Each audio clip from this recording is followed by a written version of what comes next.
Well, the Buffalo Bills 4 years into a 5-year in Toronto experiment that started back in 2008. They've yet to win a game here north of the border. A pleasure to welcome in along the sideline, Pam Oliver. Well, both teams putting their best foot forward despite having some terrible injury situations. Chan Gailey says we're a team of character, and he believes that will help Buffalo respond. Redskins quarterback John Beck does not want injuries on his side of the ball to impact how they come out. The bottom line is a bunch of new faces will have opportunities today. Back to you. Pam, thanks so much. Washington has won the toss, selected to receive Mike Shanahan in his second season in the nation's capital. His 155 regular season wins, the 15th most in the history of the NFL. And Chan Gailey, in now his second year as a Buffalo head coach. They started last year 0-8, went 4-4 over their final 8, and off to the 4-2 start this year. They've only had one winning season since '99 in Buffalo. Of course, you had a chance, Troy Aikman, to play for Chan Gailey as head coach of the Cowboys. Took you guys to the playoffs a couple of times. He did. The 2 years he was in Dallas in '98 and '99, both playoff seasons for us. However, we failed to win a playoff game, and he didn't last much longer than that. Brandon Banks waiting on the kickoff, and he'll take it 5 yards in the end zone. Takes a knee, and it is a touchback. That ball nearly crossed the goal line. Now the Redskins, led by John Beck, who had not started a game since his rookie year in the NFL in 2007 with Miami until last week. He comes in last week, and actually for a guy who was making his first start in 4 years, I thought he did some nice things. But in the first half of that ball game, they were able to get the running game going, and so it really wasn't until the second half that he started to settle in and throw the ball with a little more effectiveness. Coming out throwing on first down, lays it off to Gaffney. Makes a pretty nice move and steps out of bounds after a gain of 5 on first down. For Buffalo, they lead the NFL in takeaways defensively. They have 16 of them already, but boy, they have given up a pile of yards. Well, the takeaways have really been what has saved not only this defense, but really this team, because after week 1 against Kansas City, everybody has moved the football against them. In fact, 4 of the last 5 teams that they have played have gone for 450 yards or more. That's a lot of offense. Handed off to Dante Stallworth. And a real nice play in the open field made by Spencer Johnson. That'll bring up third down for the Redskins. You know, Kyle Shanahan is the offensive coordinator for the Washington Redskins, and in talking with him, the Redskins, like a lot of teams in this league, they'll script the first 15 or 20 plays. The Redskins do 15. They want to be balanced, both running the ball and passing the ball. But Kyle definitely wanted to get John Beck into more of a rhythm early in this game, something they were unable to do last week.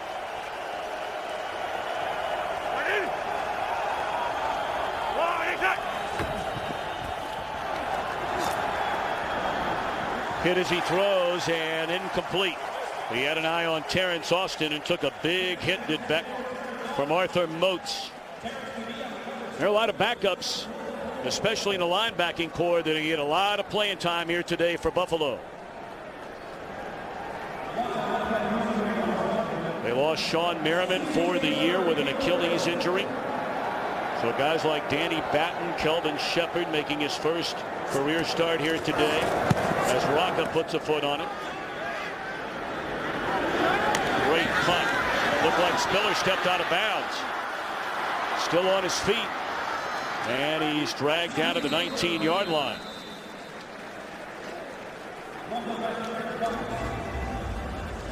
So here comes Ryan Fitzpatrick. He'll turn 29 at the end of November. A 7th round draft pick by St. Louis in 05. Spent 2 years there. Went to Cincinnati for 2. And then came to Buffalo to back up Trent Edwards. He's a starter for a long time now. Well, I thought what was interesting is, as he said, that this was the first time he's gone into a season being the man. You know, and not only is he the man, but the organization feels that he's the guy as well. As you said, coming into this game, I mean, he's got a new contract, $59 million worth, signed this week.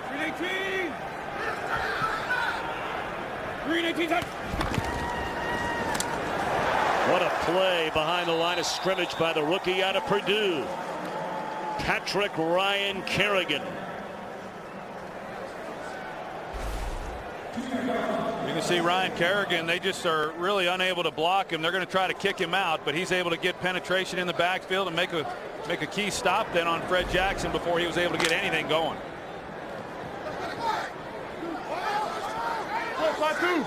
Loss of 2, 2nd and 12.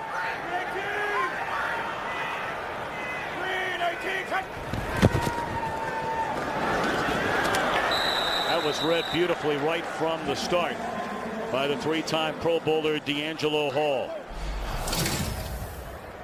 Redskins trying to get back to good health, especially in the secondary. Matagwe comes back to play. He's from Windsor, Ontario, Canada.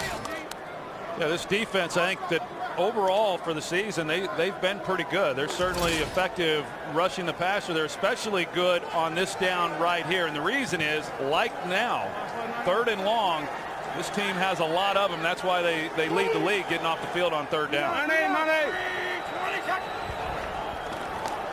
3-man rush.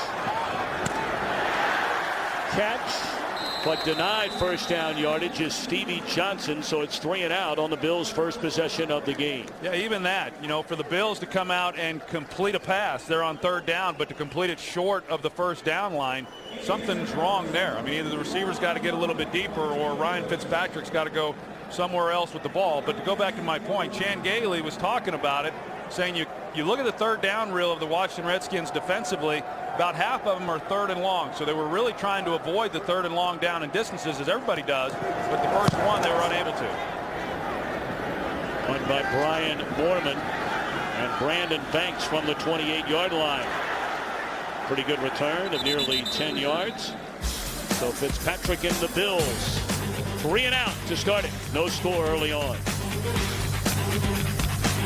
Fox is sponsored by Southwest Airlines. Find our fares online only at southwest.com. Welcome back to Toronto. The roof is closed here today. Well, I think most teams around the NFL, especially north of the Mason-Dixon line, would be loving playing on a day like today. A little surprised they didn't open the roof here. Beautiful outside. Ryan Terrain, his first carry, and picks up 2. The Redskins so depleted. 5 of their opening day starters are not in the lineup here today. Their leading rusher in Hightower, their second leading receiver in Santana Moss. I don't know that I've ever seen anything quite like it. I mean, you look around the league, and certainly there's people that are going down each and every week, but the number of players that they have had go down here in the last 2 weeks, key players offensively, has really been staggering.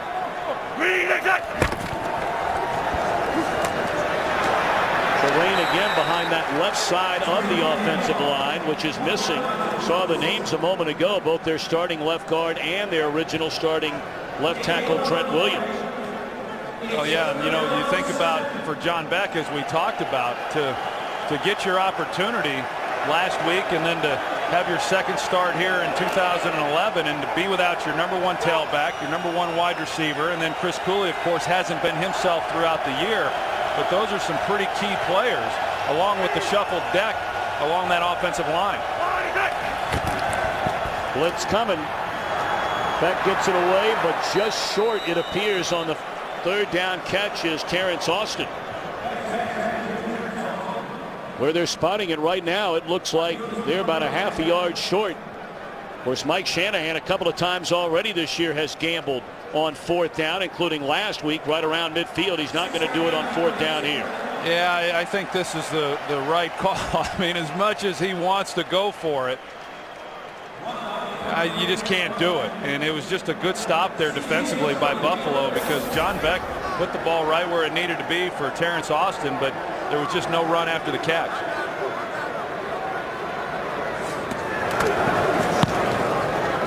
Waka, end over end, and a fair catch by Spiller right at the 15. So a second chance on offense for Buffalo when we return.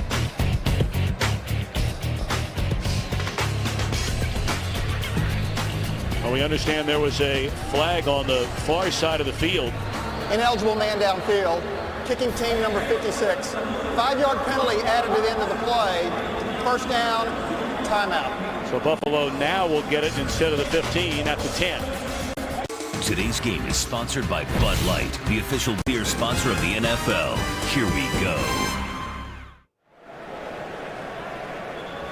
This is one spectacular city here in Toronto along the shores of Lake Ontario.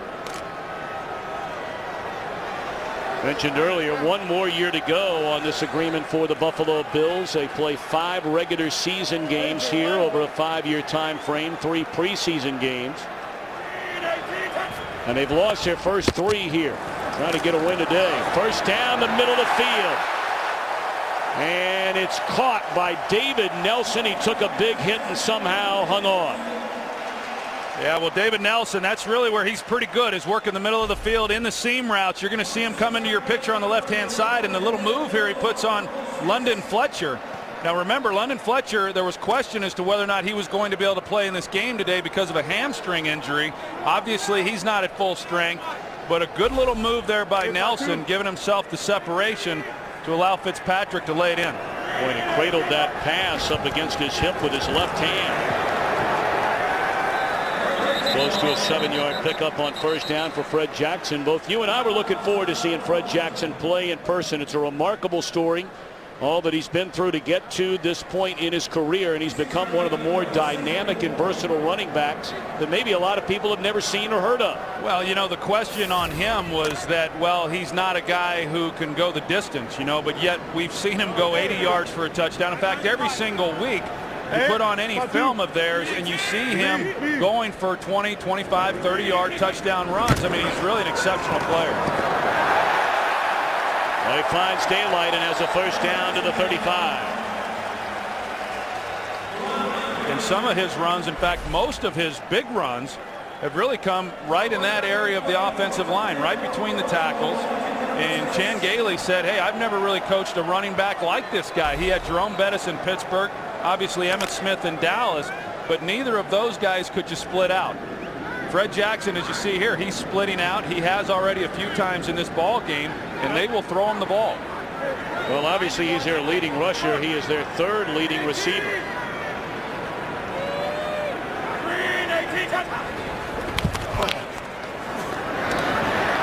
Nelson again sitting down in the middle of the field. And forward progress will spot it right at the 30-yard line. Going back to Fred Jackson, he's a lot like a number of these players on this team in that he was undrafted. And they have one wide receiver, Stevie Johnson, who was drafted in the 7th round. Everyone else is undrafted at the wide receiver position. Chan Gailey was asked about the fact that Mike Shanahan was their first choice as head coach. He said, hey, I'm okay with that. We got a lot of guys like that. He said, I feel right at home with these players. They give it to Jackson. And he's trying to pick up an extra yard or two. LaRon Landry healthy again. There to make the stop. It'll bring up 3rd down. Never seen anything quite like this here, Tom. You got the wedding ring on. I certainly never wore mine when I was playing. I've never known a player to wear his wedding ring. That might be a new thing after he signed that big contract this week. His wife wanted to make sure everyone knew he was taken. Well, they go to the Wildcat formation and bring in Brad Smith, and he'll run it. And he'll run it for a first down to the 22-yard line. Very valuable pickup is Smith, coming over from the New York Jets. Did a lot of good things for that franchise and doing good things now in Buffalo.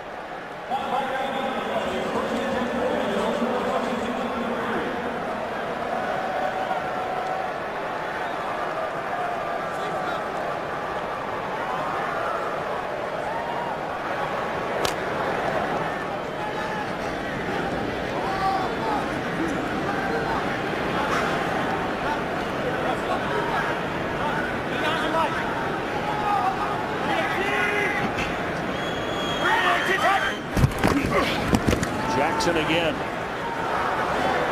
And he's inside the 20.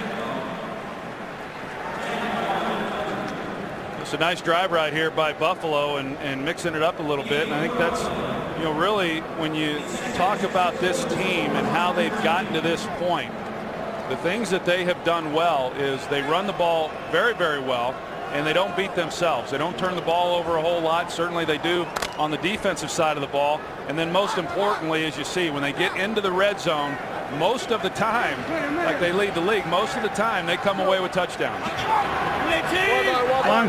Hold. Good. Good protection. And the catch is by Chandler. Did he get in? It's a touchdown.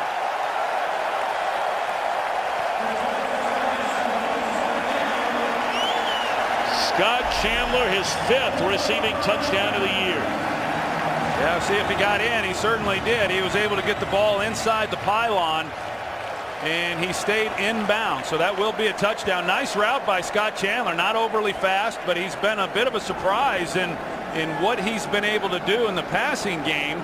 He runs a corner route. It looked like Rocky McIntosh maybe lost him in coverage because of the route combination, and he's able to go to the corner and make the catch for the touchdown. Only New England's Rob Gronkowski has more receiving touchdowns among tight ends in the NFL this year than Chandler. He's one away from tying the Bills franchise record for touchdowns by a tight end in a season. Fitzpatrick and the Bills lead 7-0.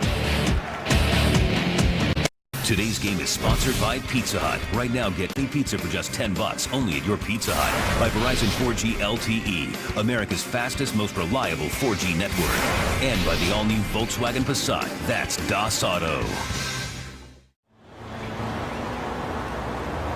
Going to look at Casa Loma. That's where Troy Aikman stayed here over the weekend. A 100-year-old castle, a landmark in Toronto. More than 350,000 visitors a year come to visit the castle, but no one stays there like Sir Aikman. Yeah, well, I didn't stay there. Where did you stay? I didn't even see you this weekend. Boy. Here's Branch Bennett. And he is smothered at the 14-yard line. Yes, indeed, Fitzpatrick and Chandler get one more look at that scoring strike.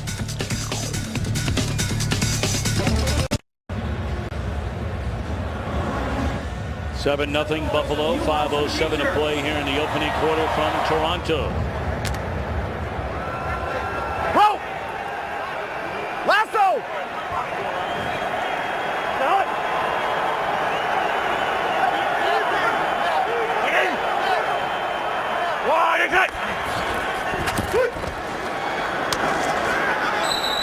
The tight end, Fred Davis, and that's a reception up to the 21.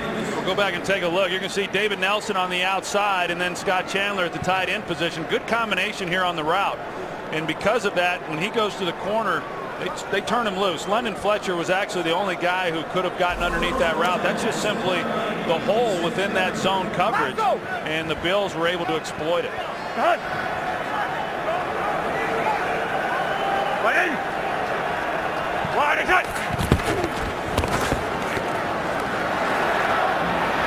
Crossing pattern again by the tight end Davis, and that's good enough for a first down for the Redskins up to the 27.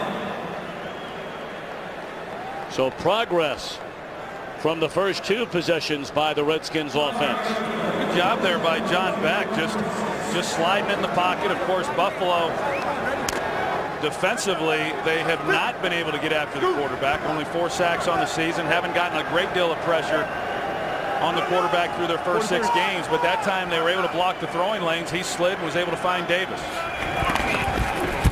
Give it back to Ryan Terrain, and maybe a couple of yards. Terrain started 8 games last year, played in 10, and rushed for better than 740 yards.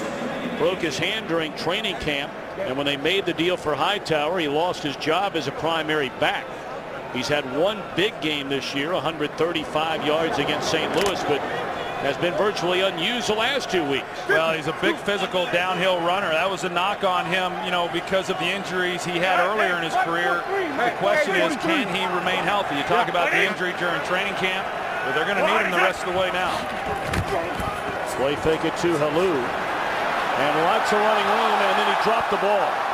And lucky to cover it back up. Boy, he had good protection too, Tom, and he just couldn't find Jabbar Gaffney because Gaffney's going to be running a deep crossing route, and he was wide open.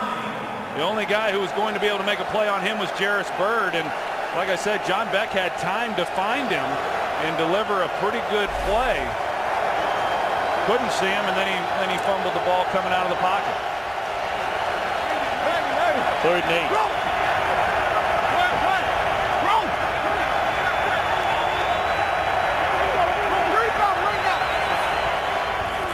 Blitz coming. Beck gets it away and finds the open receiver this time right at midfield. That's the first career catch for Leonard Hankerson, the rookie out of Miami. And Leonard Hankerson, what a difference a week makes, right? You know, last week he got in that ball game against Carolina for one play, his first play, his first NFL play, and there was a miscommunication between him and John Beck, and it resulted in an interception. They took him out of the game. And he comes right back this week and makes a pretty good first down catch.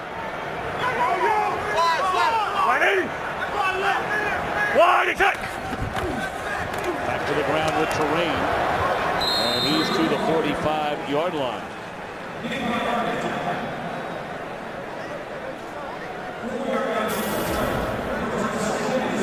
When you look at the quarterbacks today, John Beck and Ryan Fitzpatrick, they grew up right down the road from one another in Mesa, Arizona, just outside of Phoenix. 1 year separation in class and in age. Played football, swam against one another growing up. This Fitzpatrick was, or Ryan Beck, excuse me, John Beck was the better swimmer. Looking for the home run ball to Hankerson and well overthrown. Say you talk about these two guys growing up competing against each other. Both of them were swimmers. I guess John Beck was the better swimmer. I think right now Ryan Fitzpatrick has the better beard. What do you think? You might be onto something there. You're really going out on a limb.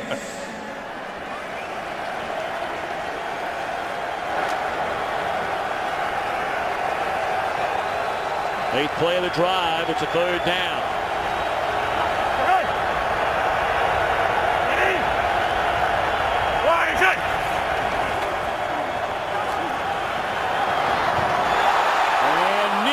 Intercepted.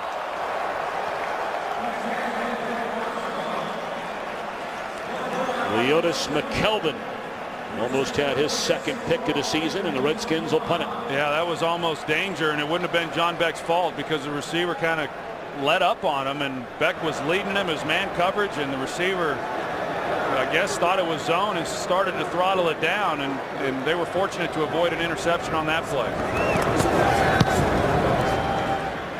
End over end punt by Rocket. And a fair catch at the 13-yard line. 32-yard punt. Bills with the ball and the lead.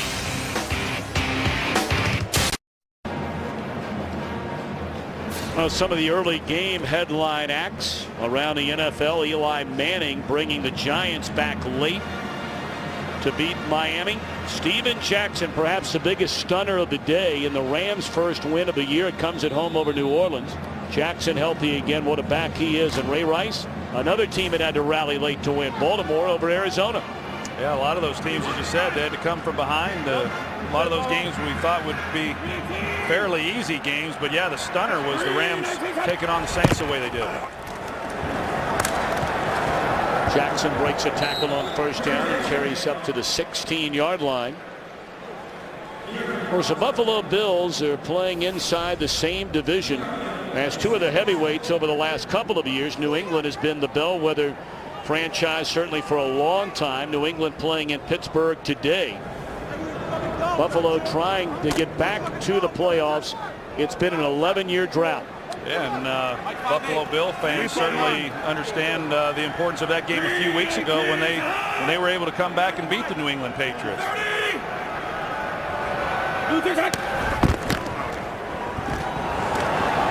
You'll be saying Fred Jackson's name a lot today. That'll be the final play of the opening quarter. Fox NFL Sunday returns after these messages. And a word from your local Fox station.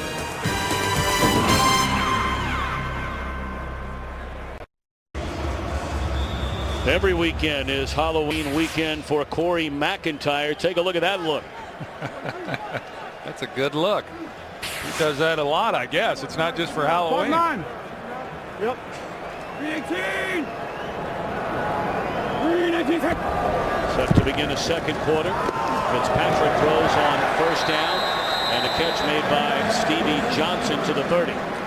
Hey, you know, Stevie Johnson is the guy who Fitzpatrick has the most confidence in. He says, hey, when he's one-on-one, I'm going to him. It doesn't matter if D'Angelo Hall or anyone else is covering him. And in fact, Ryan Fitzpatrick talked about this receiving core, and he said that it's the most comfortable and the most confident he's been in the receivers of all the receivers he's ever had, no matter where he's been. And he was in St. Louis when they had Isaac Bruce and Torrey Holt, and of course in Cincinnati with Chad Ochocinco and TJ Houshmandzadeh. So that's a real compliment to these guys that, as I said, most of them undrafted. Ball on the ground, and the Redskins have it. That is the first lost fumble this entire year by the Buffalo Bills. Covered up by Brian Orakpo. You can tell exactly what happened if the ball didn't come all the way up, or he just lost it once he got the exchange. But you know, clearly he was never able to come away with the ball from center, and that's something that you just don't see a lot of. In fact, the Bills had not lost a fumble coming into this game.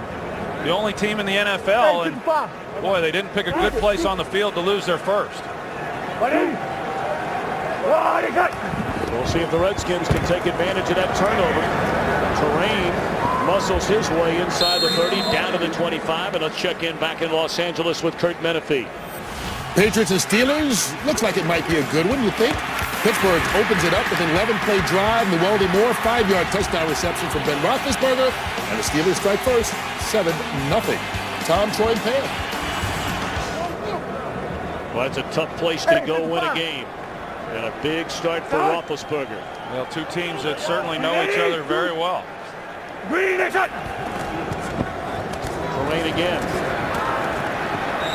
Denied first down yardage. Third down coming up. The Redskins need a conversion on third down. Yes, they do. And you look at, you know, the Washington Redskins this year. You know, they've struggled in a lot of areas, but they have struggled coming away with touchdowns, you know, when they've gotten down in this area of the field. But to be handed the ball to them with such great field position, to come away with anything less than a touchdown will be a real disappointment.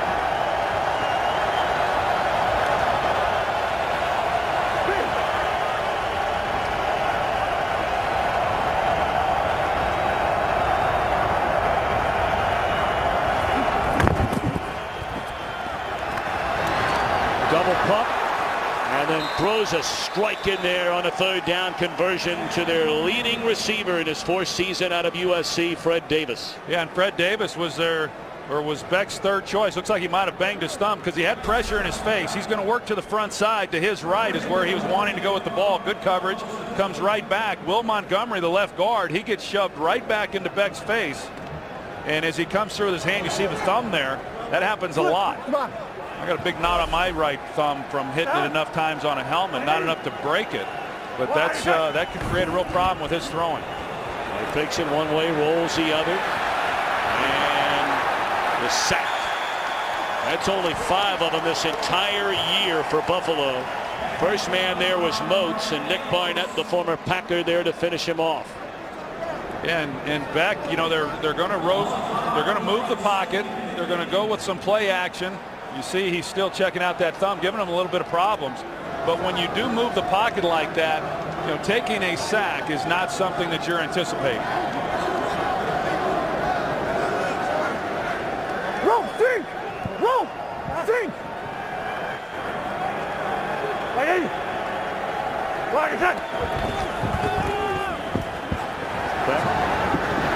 Throws, and you wonder if it's that thumb that had anything to do with that. He had a wide open Anthony Armstrong coming across the middle. Yeah, he keeps kind of grabbing that thumb a little bit and working with it some. I think it's bothering him, certainly. You know, in talking with Kyle Shanahan, I asked him about Beck's accuracy. I thought last week he missed some throws that he should have been able to make. He said he's kind of a streaky quarterback, that he'll get hot, and when he's hot, he's as accurate as anybody in the game. But there are those times when he's not throwing the ball with great accuracy. But it would seem to me that right now that thumb's giving him a little bit of problems. The Redskins are going to spend a timeout before this third down, and Beck's still looking down at that right thumb. The medical staff will take a peek as well after this. Today's game on Fox is sponsored by Sprint. All football, no limits. Only from Sprint. By Frost Brewed Coors Light, the world's most refreshing beer. And by the Ford F-150, the only truck available with EcoBoost. Well, after the fumble by Buffalo, Washington with great field position starting this drive at the Bills' 31. But now they face a third down and 16.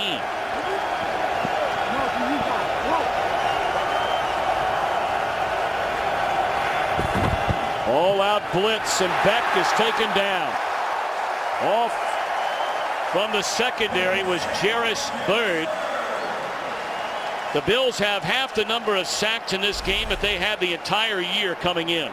Jairus Byrd right here. He's going to come on the blitz. I don't know if Beck thought that Roy Halou was going to pick that up, but Halou goes out into the route. Had Beck been working that side and got the ball to Halou, there was nobody then in coverage on him, but it looked to me like that was a hot route, and Beck just didn't anticipate it, didn't see it, and then took the hit.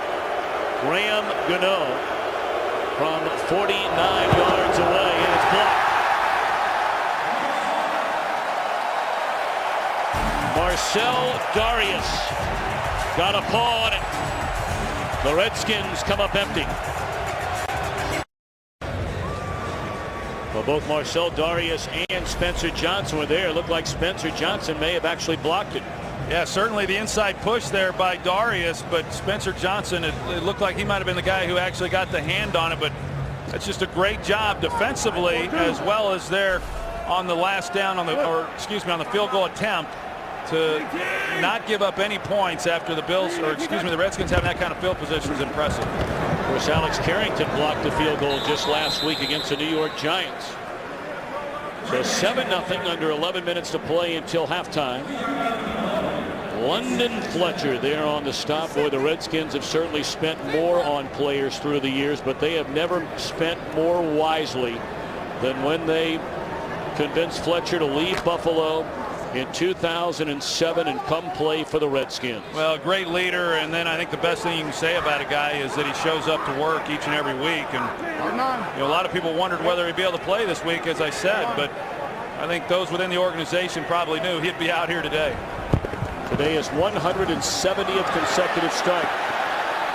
Looking for Spiller. There is contact, and the flag is thrown. Josh Wilson there in coverage on Spiller. Spiller can run. He's probably the fastest guy on the field. He's certainly defense number 26. Automatic first down. He's certainly the fastest player for the Bills, and that's why they like him. They moved him out to wide receiver a couple of weeks ago, and you see the contact made by Josh Wilson. That's very tough on a defensive back when a ball is somewhat underthrown. And you see Spiller, he kind of turned around and got a hand on Josh Wilson as well. But Wilson never turned around to try to play the ball. So the penalty covers 34 yards. And Jackson from the 24. Met right at the line of scrimmage. It was Kerrigan coming down to meet him.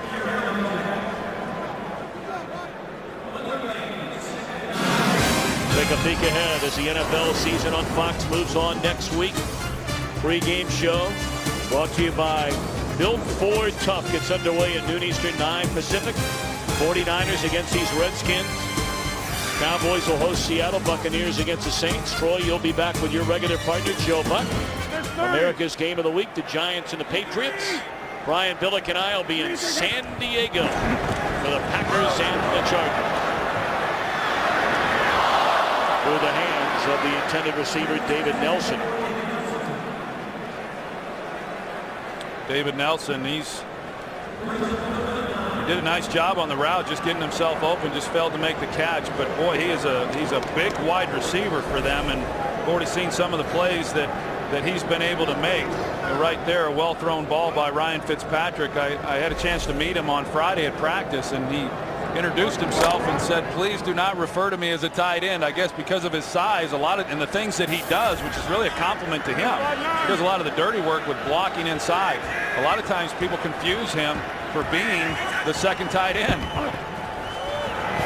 Screen to Jackson. And what a tackle made in the open field by Kieran Fox. Fox been around a long time. That's a nice play. That sure was, because not many guys have been able to make tackles like this year against Fred Jackson. It looked like if he had been able to get past Fox, then he likely is going to pick up that first down for him. So good tackle by Fox. So now Ryan Lindell will come on for what will be a 37-yard field goal try. Guy's pretty automatic from 40 and under.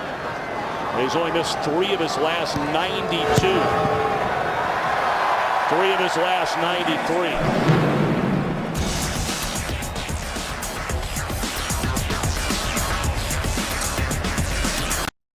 Today's game on Fox is sponsored by Visa. More fans go with Visa. Okay, look at pictures from the National Hockey Hall of Fame right here in Toronto. That's definitely not a Hall of Fame hockey player, Jake Jolivet, who hails from Cincinnati. Pretty good slap shot right there. I just don't know how good he is on the ice. Of course, that picture of Wayne Gretzky as a little boy. He grew up about an hour outside of Toronto in Brantford, Ontario. There's Brandon Banks. And not much room there. He's up to the 15, stopped by Corey McIntyre.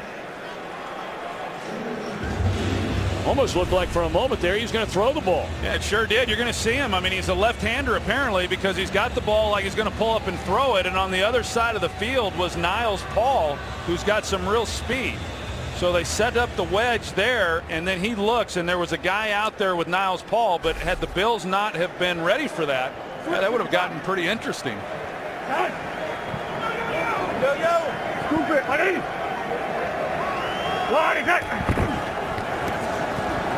Beck fakes it one way, rolls the other, chased by Johnson, drops it off to his fullback, Darrell Young, for a couple of yards. Well, this November, Fox Sports steps into the Octagon, an epic heavyweight title fight. #1 ranked contender in the world, Junior Dos Santos, taking on undefeated world champion Cain Velasquez. Saturday, November 12th on Fox, a heavyweight championship of the world. Hey, 55. Better make sure you got that right. The Octagon. I've been told.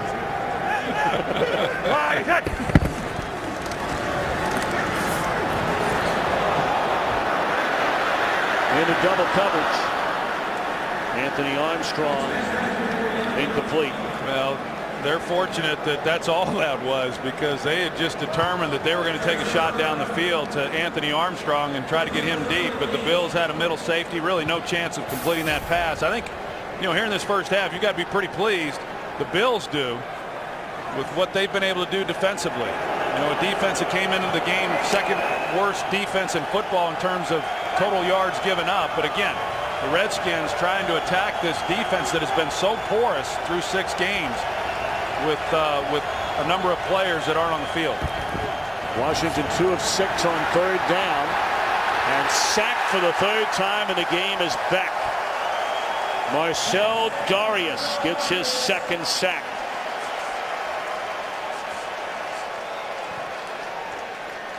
I think a lot of what we've seen in terms of the pressure that John Beck has had has really been a result of some pretty good coverage overall on the back end, because Marcel Darius, he just kept playing, and Beck was unable to get outside the pocket, and he's able to then make a play. Darius, their #1 pick this year out of Alabama, started every game to begin his career. Here's Spiller, #1 pick from a year ago. And a pretty good return up to the 45-yard line. 7:15 to play. Until halftime, the Bills dominating thus far on defense.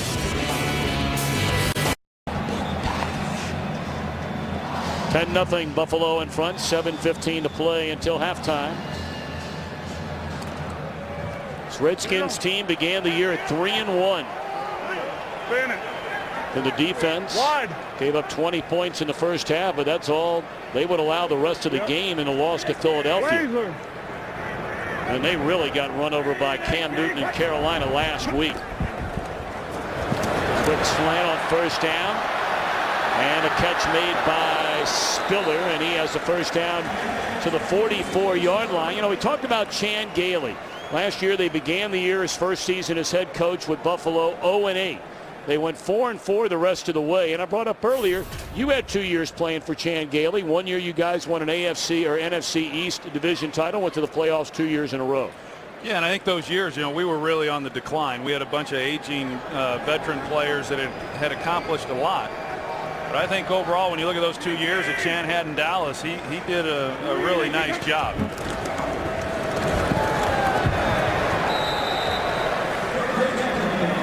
As you said, we made the playoffs both years, and that was probably an accomplishment in itself.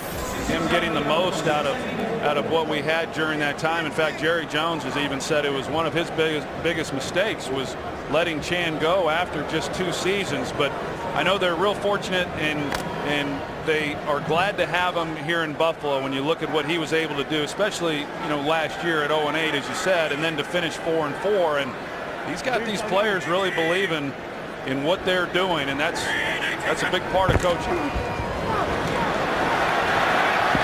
That's a first down catch made by Stevie Johnson. Well, he told you a couple of days ago he thought the way they finished up last year, the changes they made during this offseason, that they had a chance to be pretty good this year.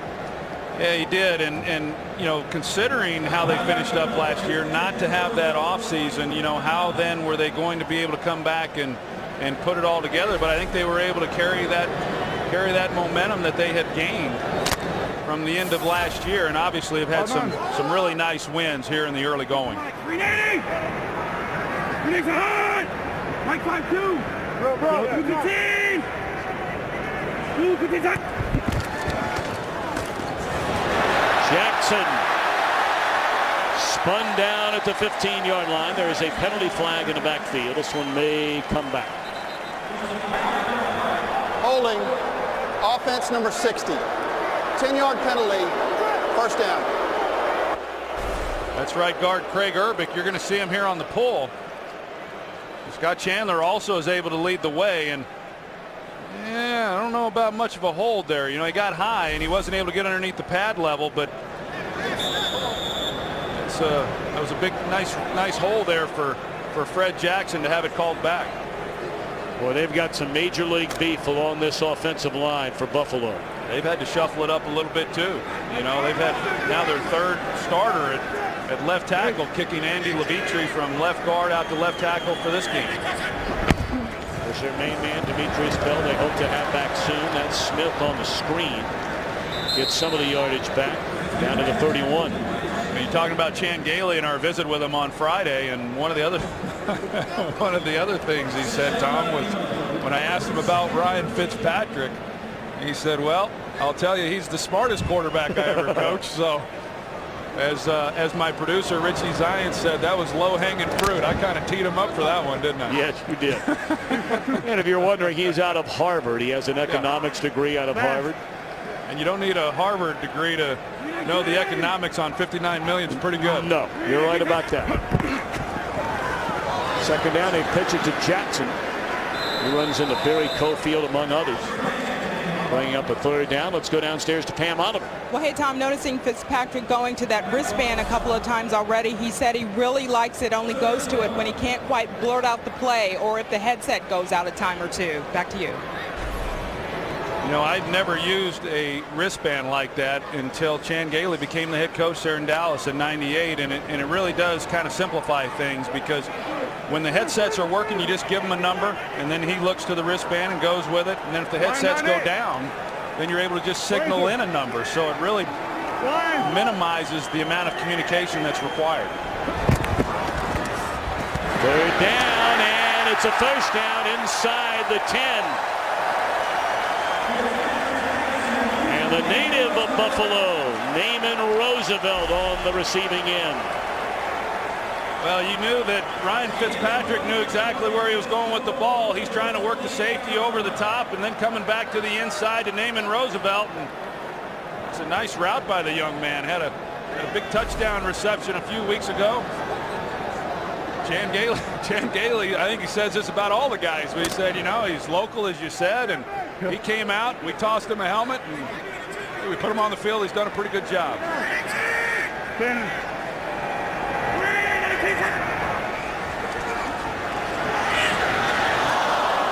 Broken up down near the goal line. Johnson, the intended receiver.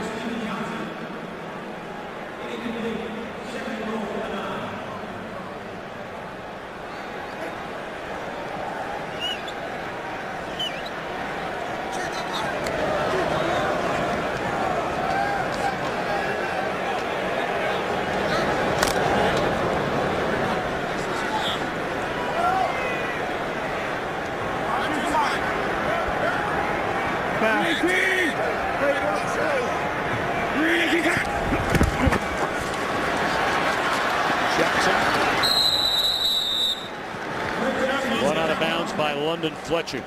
Boy, Fletcher, a guy 36 years old, grew up in Cleveland, Ohio, played at John Carroll University. He still moves pretty well. Well, he sure does. And right now, this is a big third down right now for the Washington Redskins defensively, because as we've seen, offensively, they're having some problems. They're not taking advantage of some of the things other teams have been able to against the Bills defensively, and they can ill afford to go down 3 scores going in here at halftime. That takes us down to the 2-minute warning. So a 3rd and goal upcoming for Buffalo.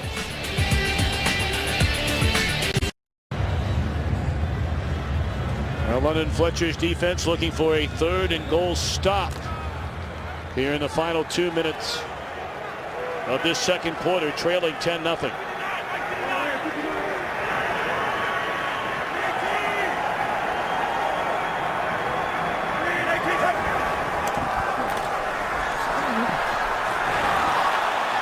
And Fletcher delivers a stop with an interception in the end zone.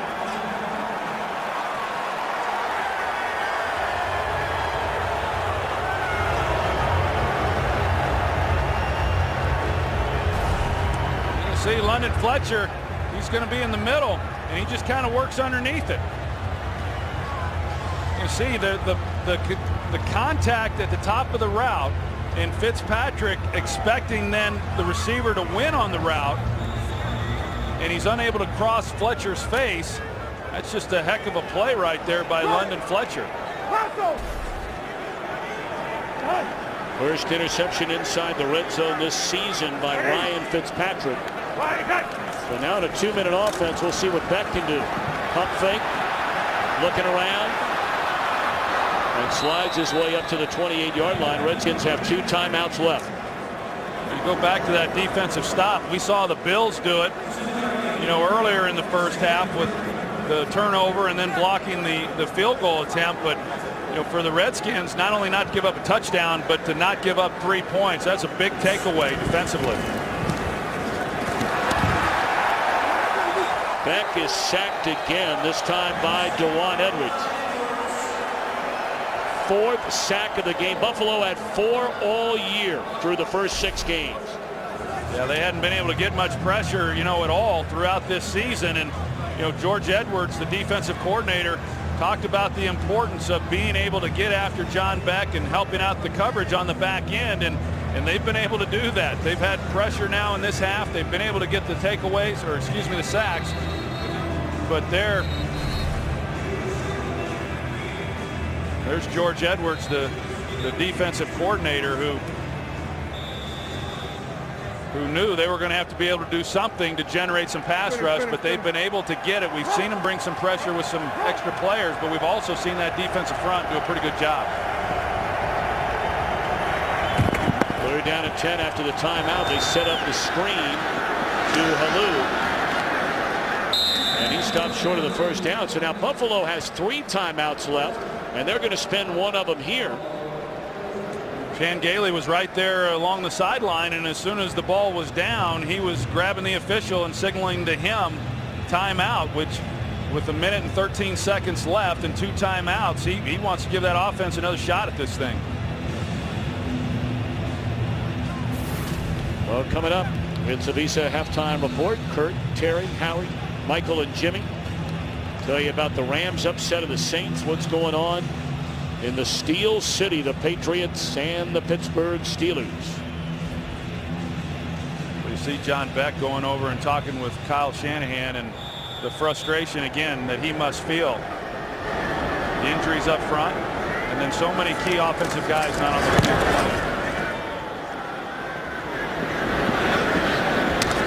Punted out of bounds by Rocco. We'll see where they spot it.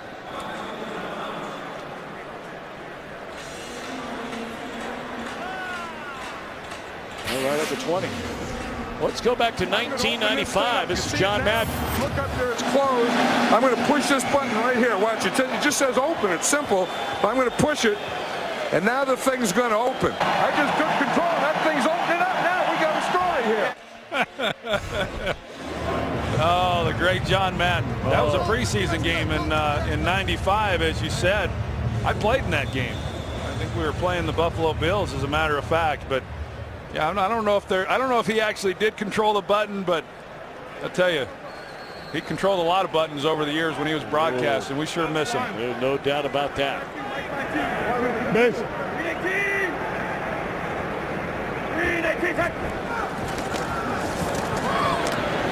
So in hurry-up mode, it's Nelson. That'll be a gain of 5.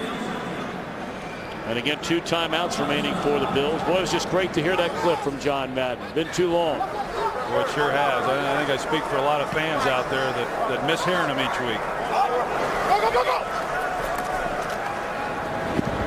Too tall for Jackson, 3rd down. You brought up earlier about Stevie Johnson being a 7th-round draft pick. I don't know about you, Troy. I don't know anything about personnel. It's hard to believe that David Nelson, coming out of the University of Florida, that threw the ball all over the field, goes as an undrafted free agent coming out of college. Boy, he certainly had a breakout season last year. First 2 years, just 12 catches. Last year, 82 of them, and then over 1,000 yards receiving. First down for Johnson. When you talk about this group, I don't know that I've ever seen a group of skill players, certainly the wide receiver position, with so few high draft picks. I mean, he's the only guy in that group, Stevie Johnson is, that was drafted, as you said, in the 7th round, and then everyone else is an undrafted guy. And like we were talking about with Ryan Fitzpatrick, not only being the guy this year, but Chan Gailey and the organization believing that he's the guy. They proved that to him this week with the new contract. But all of these wide receivers feel the same way also, that they're not just the bridge to somebody else, that this is the group, and that's the way Ryan Fitzpatrick wants it. As I said, he loves this group of players. And like I said, a bunch of no names, but they keep winning, they're gonna make a lot of names for themselves. I really like the young Redskin receivers. They're getting a chance with all the injuries to Donald Jones and Marcus Easley and Roscoe Parrish with this Buffalo receiving corps.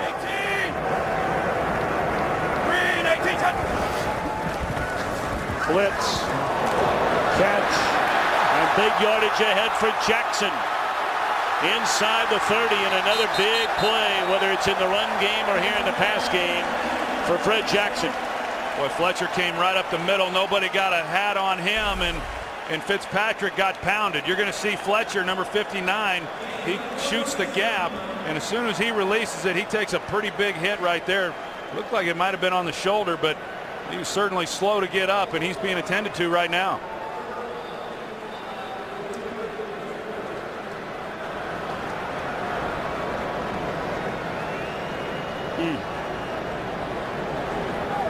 He was just as he was throwing, and so they got him right underneath. It might have been right to the ribs there. It looked like, most quarterbacks, they wear the protective padding, you can even see it right here, the protective padding on Thigpen, and most quarterbacks wear it. My guess is that Ryan Fitzpatrick wears it as well, but you're exposed when you've got the right arm up and you're making the throw, and Fletcher's helmet came right underneath it, right to the rib cage area. Well, Fitzpatrick will walk to the sideline. What would happen to Thigpen as he was thinking about getting ready to come in? Doink. That's a bad omen. I'd rather have that hit than the one Fitzpatrick took. Yeah. You're onto something there. So Thigpen will go to stay on the sideline. Looked like he was coming in, and Fitzpatrick apparently is good enough to get right back on the horse.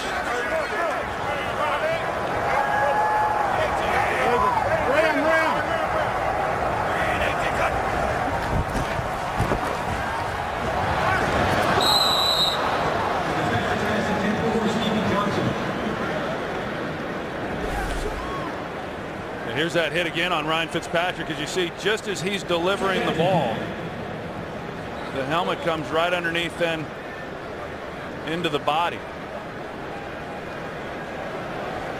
A nice job by Fred Jackson. Like I said, I mean, this guy, he is having himself a really good year, and he's been a good player ever since he got here to Buffalo. We talked about his path to getting here, but man, each and every week you see this guy make people miss and make those kinds of runs, whether it's in the passing game or as a running back.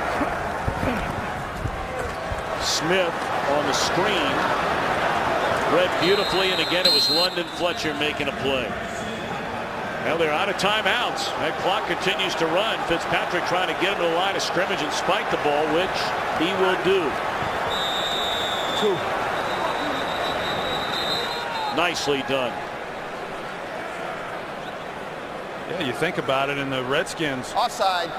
Offense number 16. 5-yard penalty. 3rd down. There is no 10-second runoff as the foul did not stop the clock. 3rd down.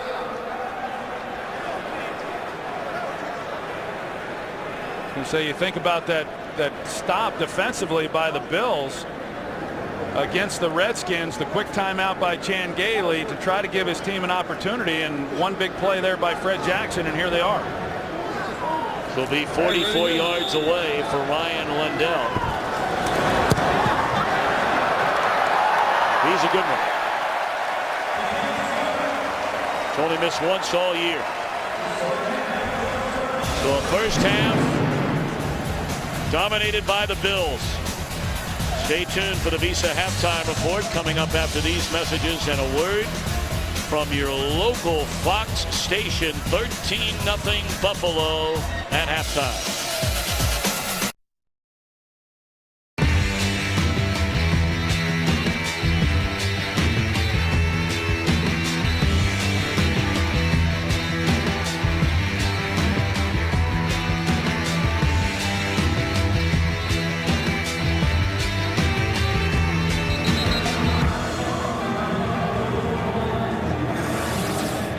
Set to begin a third quarter. Buffalo will get the football, leading 13-0. You can follow your favorite team all season long. Just go to iTunes.com/NFL.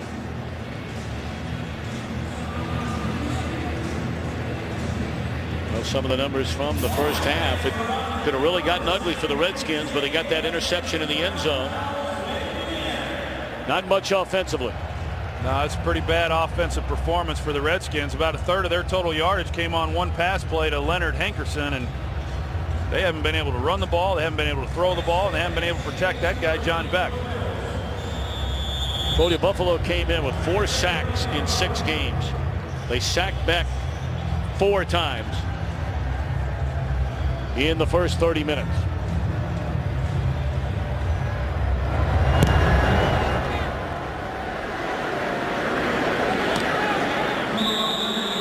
Out to the 20 to start the second half, and let's check in with Pam Oliver. Well, not a whole lot to feel good about for the Washington Redskins. I spoke to Mike Shanahan. What do you do? First of all, offensively, he said we just got to get in some sort of rhythm. Defensively, he said the good news is we got us a couple of turnovers. The bad news is we did nothing with them. Back to you. Surprised they didn't ask Pam for some ideas. see what she suggested. That was tough. We talked about it. You don't want to belabor the point, but when you have the number of guys on the offensive side of the ball that they have that are not playing, it is tough. And they're playing against, again, a defense that had struggled so much. It was a tough first 30 minutes.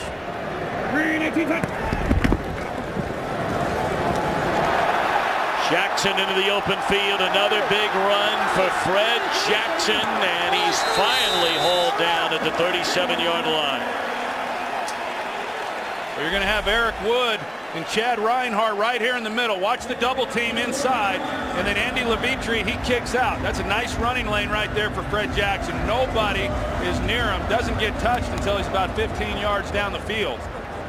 When you've got an offense that is struggling the way that the Redskins are, then you really have to be able to rely on that defense if you're going to be able to stay in this game. Not a good start here for this Redskins defense either. Watch over. Give it to Jackson again. We alluded to his journey to be where he is now in his 5th year in the NFL, but you think coming out of college at Cole College in Cedar Rapids, Iowa, for 2 years, he didn't play down a football. He was a youth counselor. In 2005, he went to the indoor league, was a league MVP playing for the Sioux City Bandits. Went to NFL Europe for a league. Practice squad player in 06 for Buffalo. 07 gets a chance to play in the NFL and is a 1,000-yard rusher 2 years later. Pretty amazing. The guy just had a lot of reasons to give up and not keep moving forward, but he didn't do that.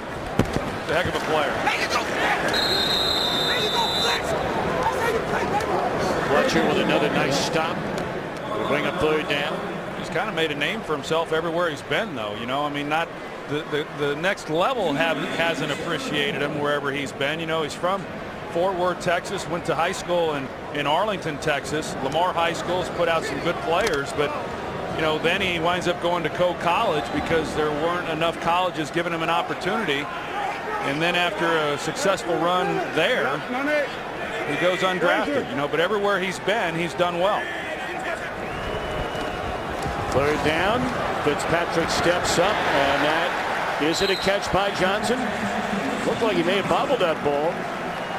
They're saying it is a 1st down to the 24-yard line.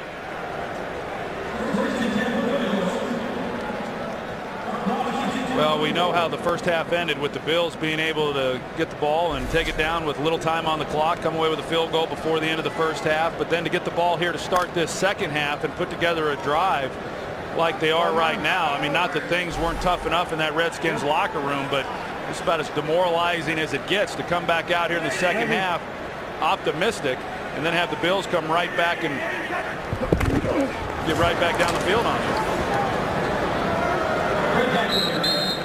Gain of 2, 2nd and 8 for Buffalo in the NFC East. We told you earlier today the Giants fell behind early, but rallied to win. Going to 5-2. Dallas and Philadelphia collide later tonight in Philly. This was a big game here for Washington. They had a chance a few weeks ago coming off of that bye when they hosted Philadelphia after a week's rest. 4 interceptions by Rex Grossman. They failed to win that game. I think that's been the turning point for this season. But this game here against a Bills team that had been struggling, it's a big game. Jackson slips a couple of tackles. Is thrown down at the 15. He looks to be about a half a yard short of a 1st down.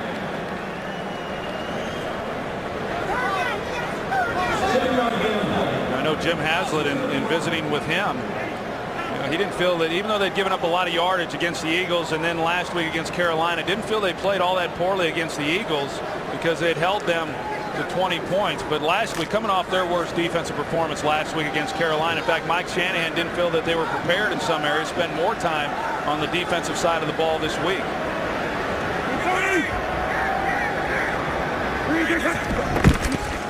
Throw it on 3rd and a yard. Chandler, his 2nd touchdown of the game.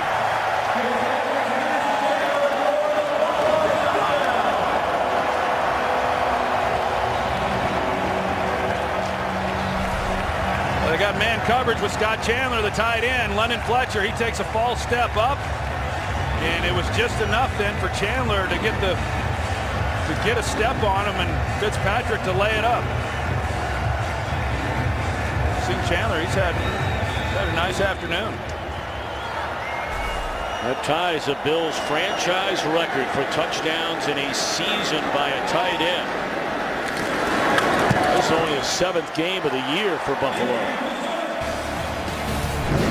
But Chandler trying to rewrite the Bills' record books. Fitzpatrick finds him for a second time. Today's game on Fox is sponsored by Southwest Airlines. Find our fares online only at southwest.com. By the new 2012 Jeep Grand Cherokee. By Lowe's. Lowe's, never stop improving. And by Bud Light, the official beer sponsor of the NFL. Here we go.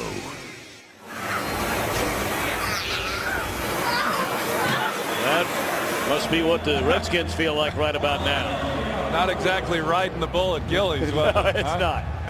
You were around for the heyday of Gillies, weren't you? No, I wasn't. Oh, come on. You were the original urban cowboy. Heyday. Brandon Banks will take a knee. Redskins will get it at the 20. They're looking for answers on the Washington sideline, including their main man in the middle.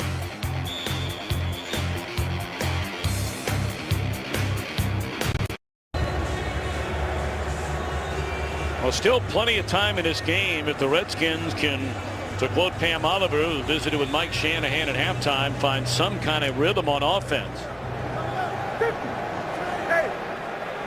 London Fletcher finally cooling down a little bit over on that Redskins sideline. Very upset after that last touchdown. Terrain tries to bring it back the other way. Nice tackle by George Wilson. You know, here's another look at the touchdown. You're going to see you got London Fletcher who takes the step up. You know, initially I thought maybe LeRon Landry busted coverage right there, but it looked like he was in man coverage on Fred Jackson. And London Fletcher then was in coverage on Chandler that went for the touchdown. But, you know, obviously some real frustrations on both sides of the ball for the Redskins on that sideline. Perhaps a free play. Catches made by the tight end Davis, just short of a first down.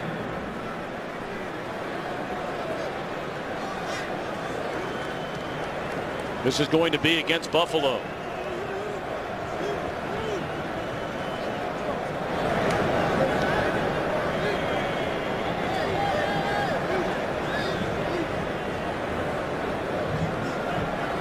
Offside. Defense number 90. 5-yard penalty. Second down.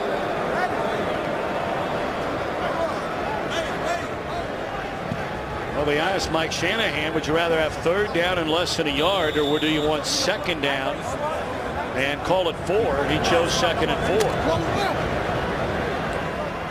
With only 3 first downs in this game, I think I would have taken 3rd and 1.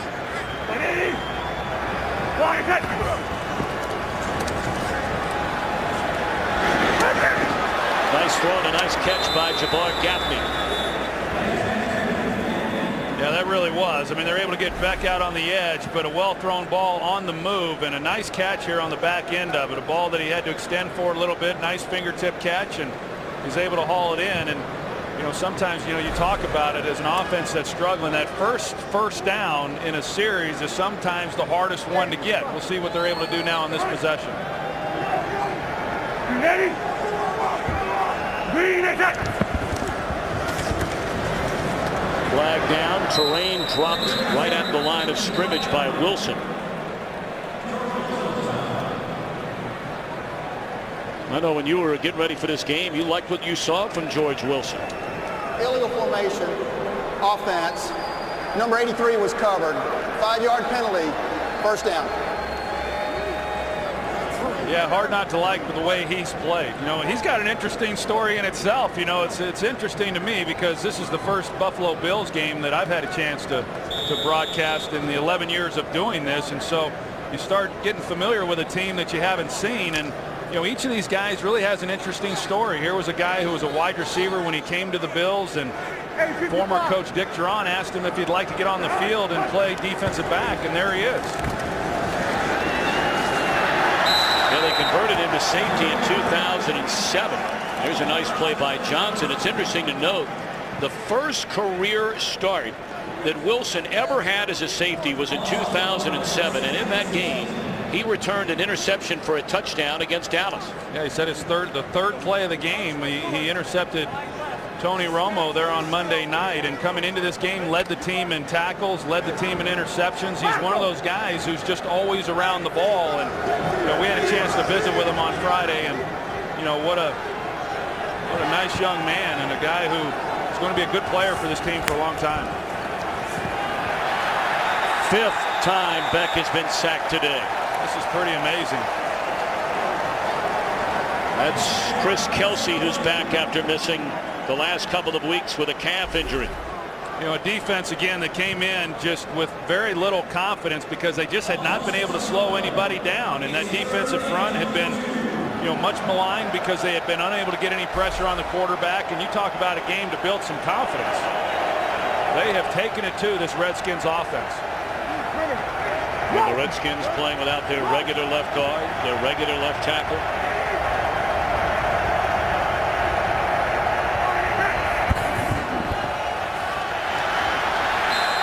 And just spiked into the ground to avoid another sack. Brian Scott all over Beck. Yeah, Jarris Byrd, the other safety opposite of George Wilson, he sniffed it out and saw that he was in man coverage, and they were trying to run a screen pass there to Roy Halou, and just no chance.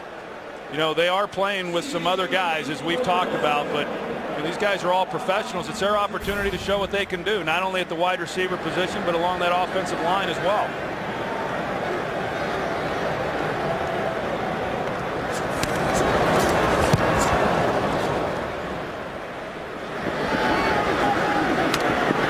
Spiller from the 23. And a 7-yard return up to the 30. Lorenzo Alexander to drag him down. Today's game is sponsored by Verizon. Get coverage of every NFL game on NFL Mobile. Call ** NFL from your Verizon phone to get NFL Mobile.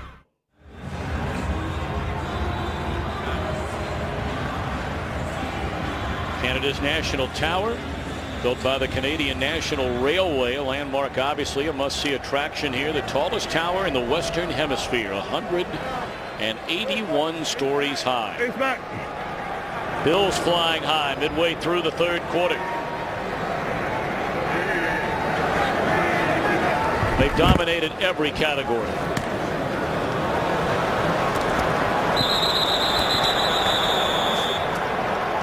Kevin Barnes is wrapped up around C.J. Spiller. Now, I know you were a big fan, Troy, of the movie Hangover. I mean, if you saw it, who wouldn't be? You brought up Ryan Fitzpatrick's beard a little bit earlier. Zach Galifianakis and Ryan Fitzpatrick. They both got it going on. Both have good beards, yeah. And they're both pretty funny guys, Of course, we know about Galifianakis, but Ryan Fitzpatrick, he had us laughing pretty good on Friday. Pass. You got to go. Pass 5-1. Pass 5-1.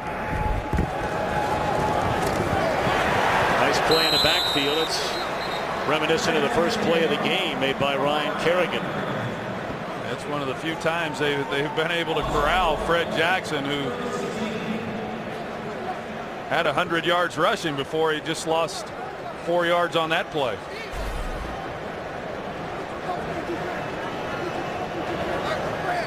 They like Kerrigan, like Arakpo, a college defensive end. They've converted into a linebacker here in the pro level.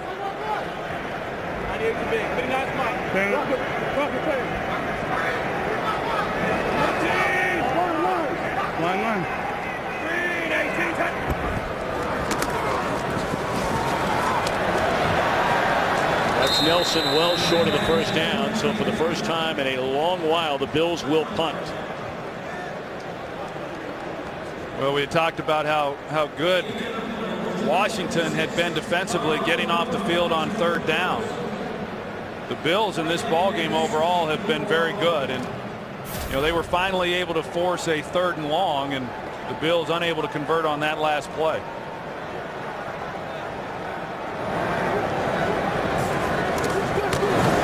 Brandon Banks Banks, who was so good in the return game the early part of last year, has been pretty quiet so far this season.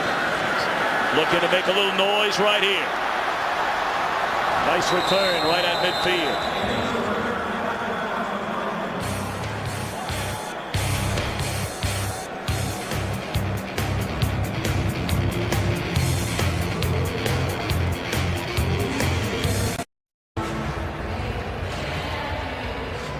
$20-0 Buffalo in front. Take a look at the offensive leaders for the Redskins, and really not much to talk about. No, I don't think any of them are real proud of those numbers. Although again, we still have a long way to go, and the Redskins start this drive, and they're looking for 6 in a hurry to Armstrong. Great coverage by Drayton Florence. Well, Anthony Armstrong, he's the one guy who can really get down the field for him. He's coming off an injury a few weeks ago, played last week, but they just have been unable. You know, they've taken a couple shots now down the field to him. We saw it there in the first half when they tried taking a deep shot to the post. Pretty good coverage there, and nice coverage on him on that play.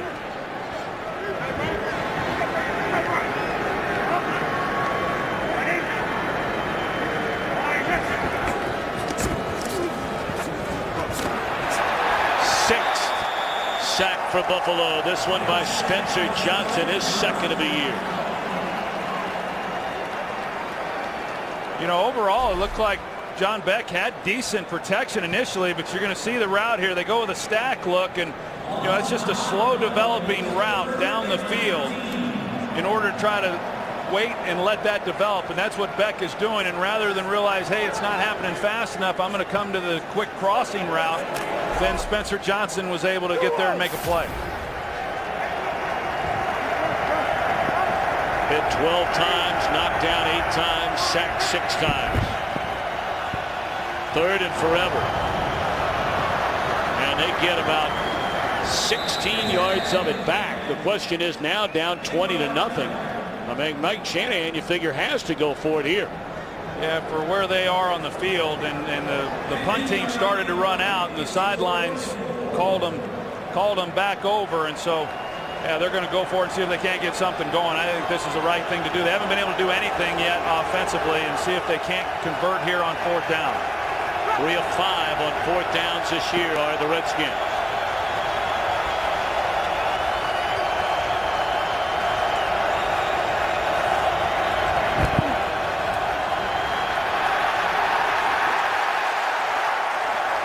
Buffalo will take over. That's a borderline whether to go as a sack, but Darius made the play to stop the Washington drive.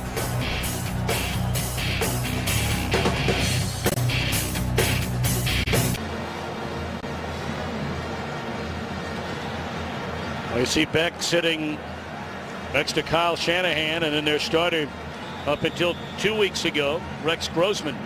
They're looking at the pictures, trying to figure out what they can do. I tell you, it's hard calling plays when you're not getting protection and then you're not getting anybody open down the field. I mean, there's really not a lot John Beck can do.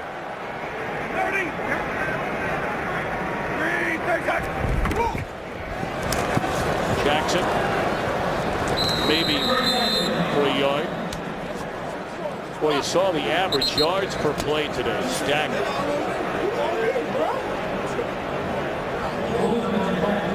Here's that 4th down play that I was talking about, and you're going to see the coverage down the field. I mean, there's just nowhere for Beck to throw the football. There's 4 guys in the route to the front side where he was looking, and nobody gets any separation, and then they run a twist on the defensive front, which caught left guard Will Montgomery, and then he gets shoved right back into Beck's face. And it's been like that throughout this game for Beck.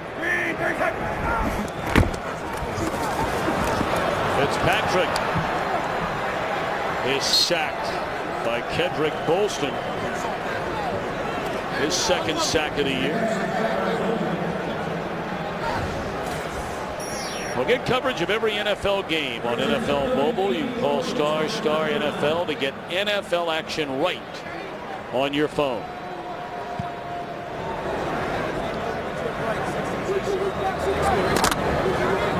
Chandler, a couple of touchdown receptions today. He'll step off the field on a 3rd and 14. Fitzpatrick has stayed relatively clean here today. Ram. Outside of that last sack, the first of the game. And Smith up to the 48, short of a first down, and again Buffalo punts. I think you look at the way this second half has unfolded, at least after the first possession by Buffalo, the Redskins defensively have at least been able to make a couple stops, and now it's just going to be really on the offense as to whether or not they're going to be able to get anything figured out and get back into this ball game.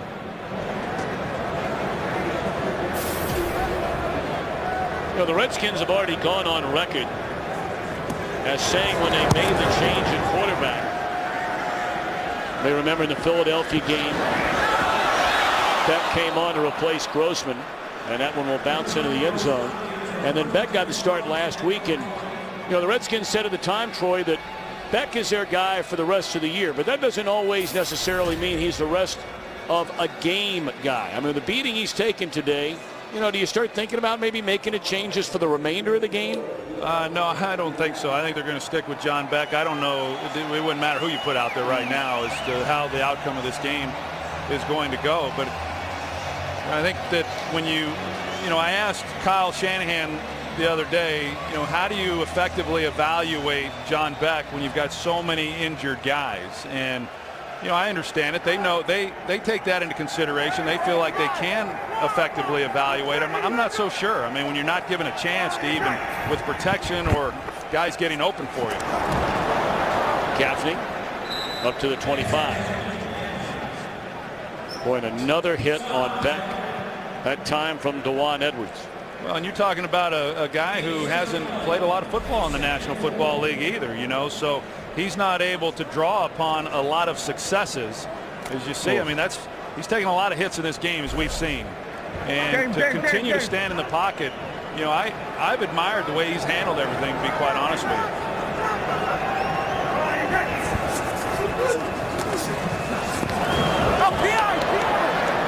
Hankerson looking for a flag that doesn't come. Coverage by Bird. Well, really pretty much from the start. Beck has been hit and hit hard. And I think coming in, I mean, everyone understands what you have, but because they were playing the Bills, again, a defense that had been struggling so much, you feel like, okay, well, we'll be able to do some things and we'll be okay. And I don't think the Redskins, or how could you have anticipated the kind of punishment that they've been able to put on Beck? 7 sacks in the game. Nice throw there. Very nice throw.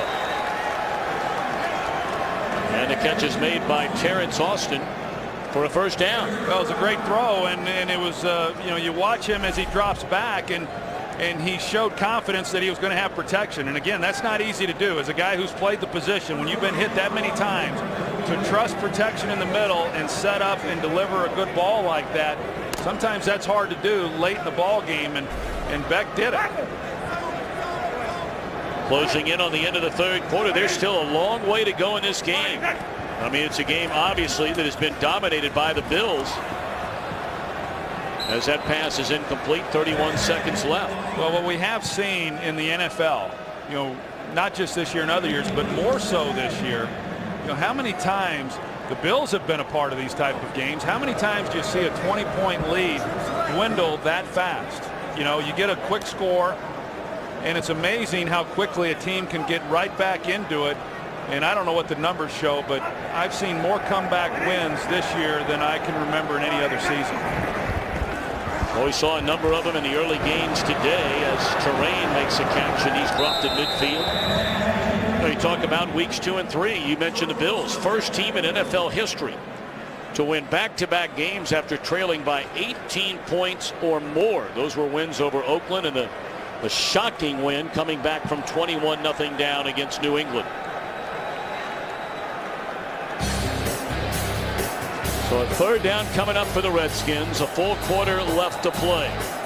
20-0 Bills. Fox NFL Sunday returns after these messages and a word from your local Fox station.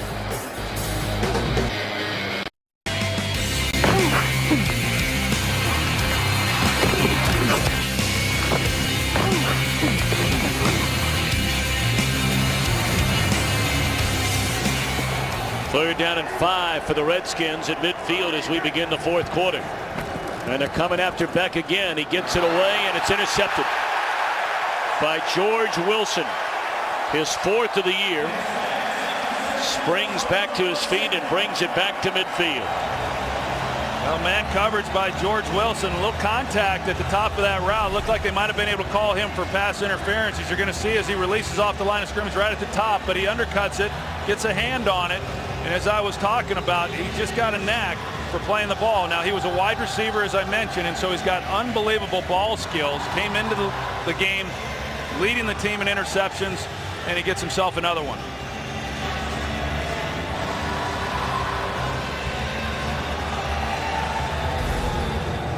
For Wilson, his 4th interception in the last 5 games. You know, we brought up earlier Wilson making a position change from wide receiver to safety back in 2007. All of that, of course, was preceded by the fact that he was signed, cut by Detroit before the Bills picked him up, put him on a practice squad. 5-yard pickup by Jackson. Let's check in with Kurt Menefee in Los Angeles. Tim Tebow trying to lead the Broncos to a comeback today against Detroit. Not in this case. Cliff Averill strips him, scoops it. 24 yards later, it's a touchdown and another big blowout for the Lions right now. 31-3. They lead it in the 3rd quarter. Tom, Troy, and Pam. Of course, there's still a 4th quarter in that game, as you said to me, Troy, in a break. That's right. Tebow doesn't get going until the 4th. That was certainly the case last week against Miami. Well, that's what I said last week, you know. And now Fitzpatrick sacked on a 2nd down throw by Stephen Bowen. You know, it was a pretty nice win last week by Denver and Tebow with that comeback. But if you're not playing the Dolphins and you play that poorly for 55 minutes, you're down by a lot more than 2 scores. And that's what's kind of happened in that game.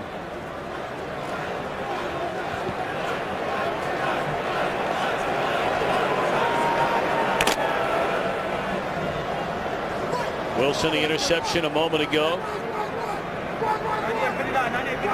And now 3rd and 9. Ram. Hard base. Wheel. Timeout, Buffalo.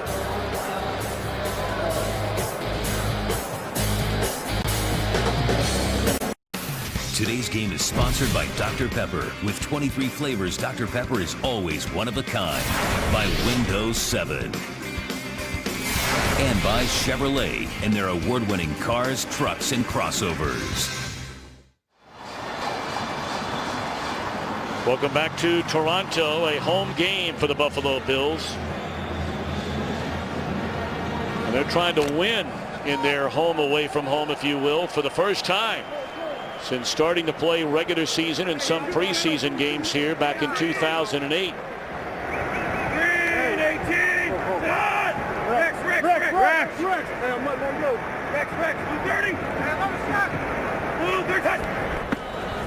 Blitz coming.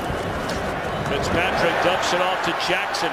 He has a 1st down and more to the 25. Another huge offensive day for Fred Jackson. Well, you heard Ryan Fitzpatrick yelling Rex, Rex, Rex, which gets Fred Jackson to work to his right. You're going to see him then cross the formation. Initially, I thought that he was going to protect, but he leaks out, and Fitzpatrick then knows immediately where he's going to be. The Redskins also anticipated that Jackson was going to be in protection, and so they just let him go, and that's why they were able to get the big gain. It's 175 yards from scrimmage in the game for Jackson. 102 rushing and 73 passing. They play fake it to him, and a nice pickup on 1st down by Fitzpatrick. Got a lot of things working right now when you're able to run the ball the way they have with Fred Jackson. This is a really nice play fake. See him extend the ball, and with the hand, you get everybody flowing that way. They just weren't unable to get anybody open. But you know, right now, Buffalo, of course, to open up this 2nd half, they had the nice drive. They really hadn't done much until this possession here offensively. Yeah, they had 80 yards leading to the Chandler touchdown the first drive of the half. And then a total of only 8 more, spanning 2 drives before this one. Jackson to the 16. For Jackson today, his 5th 100-yard rushing game of the season. He's one of only 2 backs in the NFL averaging over 100 yards rushing per game. He has the 2nd most rushing yards in the league, 2nd best rushing average, and the 2nd most yards from scrimmage in the NFL. Well, he's certainly going to benefit by having Chan Gailey calling the plays, because I can tell you that any team that Chan Gailey has called plays for, they run the ball very, very well. Well, they had a wildcat formation and started too early on the right side of the line. Ball start. Offense, number 60. 5-yard penalty. 3rd down. You know, that's what happens. You bring in Brad Smith as the wildcat, and then, you know, Craig Urbick, the right guard, he jumps off sides because the cadence is a little bit different. Not that they don't work on it. I guess my point is I don't like the wildcat. I saw it the one year where the Dolphins had some success with it with Ronnie Brown, and I just don't get it. I don't see enough production from it, whether it's the Bills or anyone else, that why anyone continues to even tinker with it is beyond me. I'm with you, especially on a 3rd and 2 when you're running the ball, you know, at will here. But on a 3rd and 6, you give it to Jackson, which may have been the call on 3rd and 2. Flags all over the place.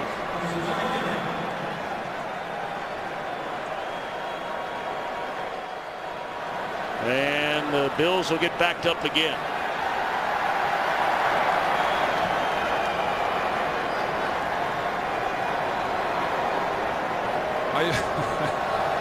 Illegal shift. Offense. 2 men moving prior to the snap. Did not reset. 5-yard penalty. 3rd down. I used to tell coaches, hey, if you're going to pull me on 3rd down for a wildcat look, there was some talk about it when I was playing, then that guy better be prepared to play on 1st and 2nd down too, because I'm heading to the shower. And your response to that was what? Or their response to that was what? Well, we didn't run the wildcat. You were going to put Dion in for that? Inside. Him among others. 3rd and 11. Jackson nearly lost the football but hung on. The first man who slowed him down was Cofield. So a couple of penalties on what was originally a 3rd down and less than 2 forces a field goal unit out. Boy, right on the ball, Rocky McIntosh. That's a great job by Fred Jackson hanging on to. You know, you talk about a guy that, you know, whether you fumble or not, but there was nothing he could do about that one, but a good job of recovering it. And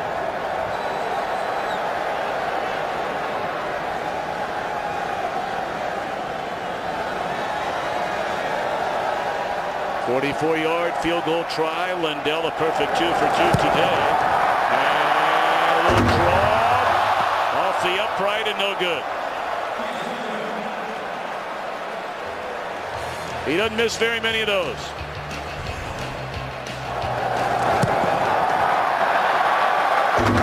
It has a different sound north of the border.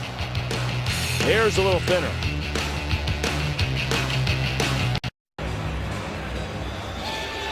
Without a doubt, the roughest game so far this season for Redskins head coach Mike Shanahan.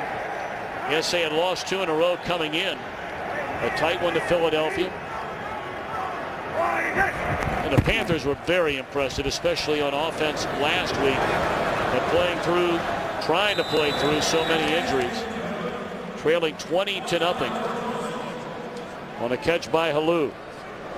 what a nice play by George Wilson. We saw him with the interception that he had, but they had that blocked up pretty good on the outside. You see him, here he is, he takes on the blocker, Chris Chester, the right guard, and then he's still able to make a play. And you know, for again a guy who's a wide receiver, to be able to be as physical as he is in the run game and making tackles, really impressive. Halou again, and that's a first down.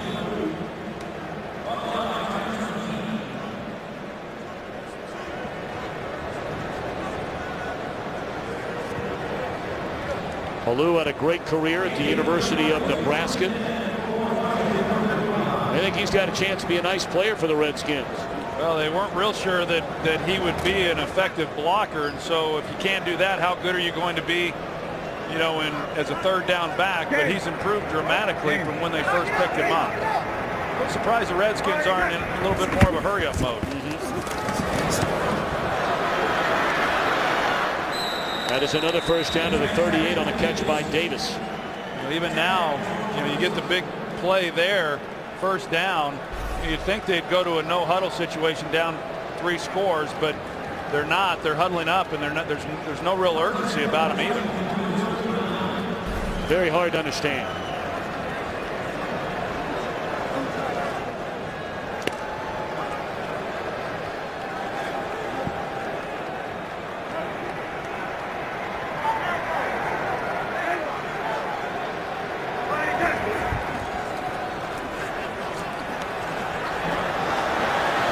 Contact down the field. The receiver was tripped up. Interception made by Bird. Spins his way out of a tackle and is up to the 23. A late flag comes in. No other flags on the play, so the interception will stand. Looked like Dante Stallworth was either knocked down or just tripped. I couldn't tell. It was Terrence. Personal foul, unnecessary roughness, grasping a helmet opening, passing team number 83. 15-yard penalty added to the end of the play. First down, timeout. Tom, I couldn't see if there was contact down the field or not. Terrence McGee was the guy in coverage, but you're right. Stallworth goes to the ground, but I don't know what exactly caused it. Today's game is sponsored by Chevrolet and their award-winning cars, trucks, and crossovers.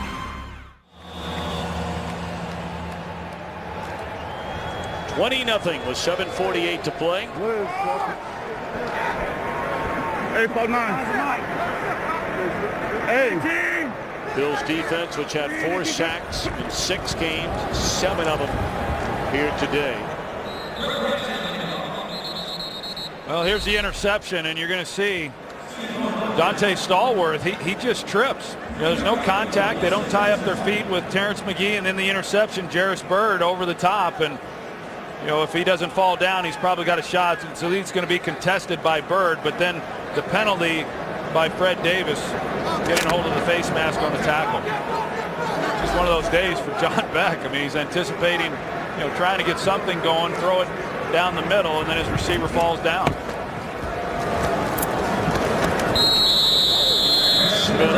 How's that Wildcat working? You're the guy that was talking it up the other day. Let's send it back to Kurt Menefee. Well, the Lions don't need the Wildcat because they've got Matthew Stafford at quarterback and Calvin Johnson at wideout. The two hook up for a 56-yard touchdown. 3 touchdown passes for Stafford on the day, and they're rolling over Denver 38-3 late in the third quarter. Tom Floyd Bam. 1. Well, you're looking at NFC North. Green Bay, of course, the only remaining unbeaten. Detroit trying to get a win after losing a couple of games in a row. Wonder what that handshake will be like this week with Schwartz and John Fox. Catch made by Johnson, and that's a first down to the 44-yard line. Of course, Jim Harbaugh trying to send the 49ers to a 6-1 start. At last check, they had a lead in their game against Cleveland. Yeah, off to quite a start out there in San Francisco. What a nice throw here by Ryan Fitzpatrick, and puts it right on Stevie Johnson. You know, of course, the Bills, they would just soon, I'd be surprised if they don't just run it on 1st and 2nd down as they did the last time, and then try to convert on 3rd down with a throw if necessary. The Redskins haven't shown that they want to extend this game. There's that Wildcat formation again. Smith stopped at the 37. Well, Troy, you thought the Wildcat and the Simpsons have always had a lot in common. Well, later tonight on Fox, an all-new Treehouse of Horror finally here. Halloween tradition lives on. 4 terrifying tales. You'll absolutely love it. The Simpsons all-new Treehouse of Horror tonight, 8 Eastern, 7 Central on Fox. Will you be dressing up out with the girls tomorrow? I was going to ask you if you got your costume all picked out. Nice of you to wear it into the booth today. I can see that coming from a mile away. Are you dressing up tomorrow? I haven't decided yet. All right. Jackson inside the 30-yard line. Under the 5-minute mark. Producer of our game today, Richie Zions. Our director is Rich Russo. The associate directors, Jake Jolivet and Rich Gross. Our broadcast associates, Bentley Elliott and Alex Olson. Our technical producer, Dave Hill. Our technical director, Colby Bourgeois. I'd like to thank Ben Alltop for all the work and making us feel at home here in the booth. Our lead audio man, Fred Aldis. Nice to be back with him again, and we certainly have our thoughts and prayers with his wife, Beverly. She's getting ready to wipe out cancer, and Troy can't thank you enough for, allowing me to sit in here and keep the seat warm for your regular partner, Joe Buck. Over these last 4 weeks, you and Joe will be back together again after he's coming off the great World Series. You guys will be in New England next weekend, but 3 years in a row now we've had a chance to do this, and thanks for everything. It's been a ball. It has been. Joe had a nice 4-week run, didn't he? That was a nice series, and congratulations to the St. Louis Cardinals on yet another world championship, and Tony La Russa. Job well done.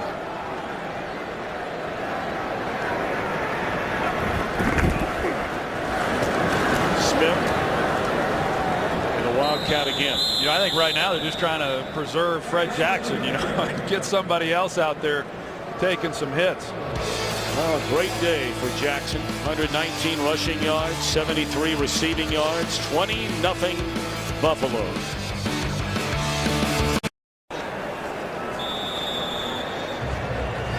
$20-0 Buffalo. 3:34 remaining. The Redskins spending their first time out, leading up to this 3rd down and 6.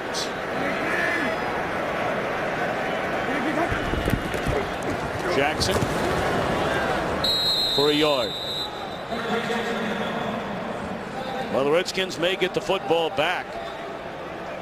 If Buffalo is going to send out the field goal unit. Mike Shanahan has never had a team shut out in 267 games as a head coach. Well, I mean, you think about it, if they're struggling against this defense, as many problems as they had, the Buffalo Bills that is, coming into this game, what's it going to look like for the Redskins going forward? Because a number of these players are not coming back. The Tim Hightower, he's not coming back. Chris Cooley, he's not coming back. Santana Moss, he's going to be out for a while longer. Lichtensteiger not coming back. I mean, so it's not looking real good for this Redskins team. Their defense has been okay, though, at times. I mean, not the entire game. This is very similar to the Philadelphia game. In some ways, they allowed 20 points, but nothing in the second half. 23 today against a team averaging 31 points per game. Of course, the Redskins have struggled here in recent memory, going back to Norv Turner. After 22 games, only 5 wins. Of course, they didn't wait around long enough for Marty Schottenheimer. Steve Spurrier came in, was 2 games under the same mark. Likewise, in a second go-round for the legendary Joe Gibbs. Jim Zorn, identical after 22 with Spurrier and Gibbs. And Shanahan at 9-13. That would go to 9-14 after 23. It looks like today. You go back and you think about those coaches that Daniel Snyder has fired, and then the ones that he has hired. Looking back on it a little bit, as I said earlier in the game about Jerry Jones saying he might have made a big mistake when he let Chan Gailey go after just 2 years. How about Daniel Snyder letting Marty Schottenheimer go after 1 year, when maybe that was the best coaching job he had done, to bring that team back to finish 8-8. And I think the one thing you gather from all those moves that have been made is it goes beyond just the head coach. I mean, they've got to continue to get quality players out there on the field, and until they start building this team through the draft, they're going to have problems. There's been a lot of trickle down in a lot of areas in that Redskins franchise. Brandon Banks stepped out of bounds at the 24. We look ahead to the NFL on Fox, a doubleheader weekend next Sunday.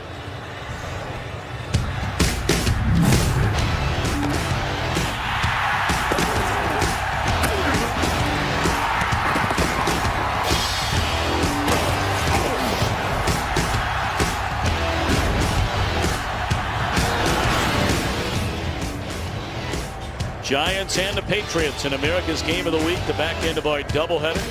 49ers will be in Washington, Seahawks in Dallas. Buccaneers and Saints, that'll be a good game. Yeah, I would think the Saints will go into that one a little upset. Oh boy. For those of you that didn't hear the word, they were whacked today in St. Louis. I mean, they were never really in the game.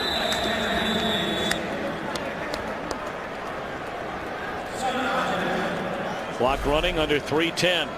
Just at the end of that play, Beck takes it to the helmet. I'm surprised he didn't have a call there. You know, you've got the referee who stands back there and pretty much does nothing other than look at the quarterback, and yet they missed that to the helmet. Beck rolling, and rather than step out of bounds, he is thrown to the deck by Darius.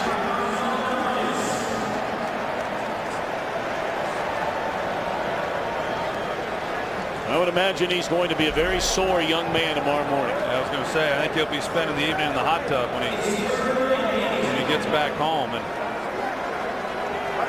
you know, obviously, I think John Beck will be the first to tell you there's going to be areas after this ball game that he'll look at and think that he could have done a little bit better. But I go back to my point. I don't know that it would have made much difference who was quarterback in this team today. He wasn't given a lot of support, not by the offensive line nor by these receivers.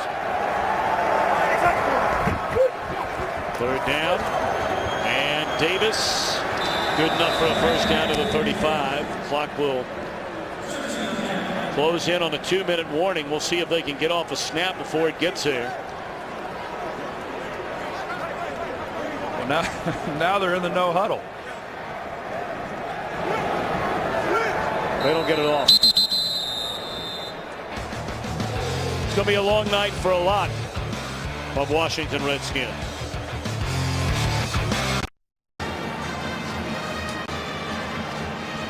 What a good one he was. A great one. The Hall of Famer Jim Kelly. Well, inducted into the Hall of Fame in 2002. The old K-gun that he ran in Buffalo. And boy, they had some prolific offenses when he was playing. One of the greats.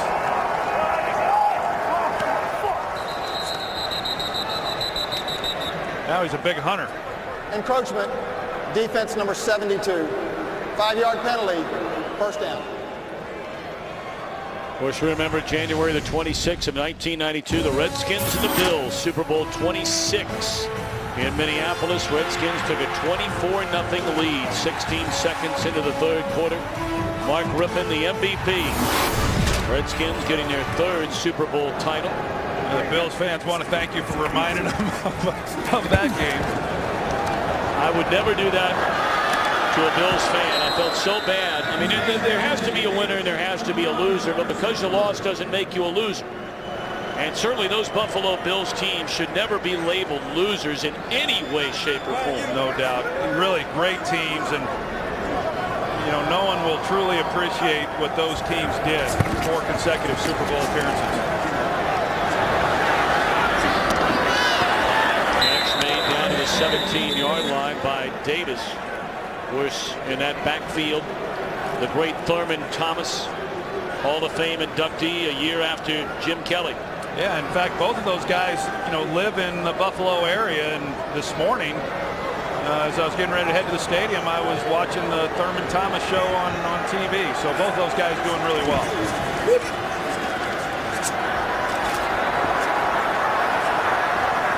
Not going to step out of bounds. Just a little confused by what I've seen here in the fourth quarter. With 8 minutes to play, down 20 points, they were in no hurry, and then with 2 minutes to play, they go to a no huddle. I think somebody told him about that graphic, saying that Mike Shanahan's never gone scoreless in a game as a head coach. Well, they're knocking on the door, trying to keep that record alive. Broken up in the end zone. Nice closing play defensively made by McKelvin. Well, we'll get an idea as to how important that is to Mike Shanahan if they fail to convert here on third down, whether or not they go for it and try to come away with a touchdown, or whether they settle for a field goal, which would be, either way, would be relatively meaningless. For Shanahan led the Denver Broncos back-to-back Super Bowls. John Elway at the helm. As Beck is sacked again.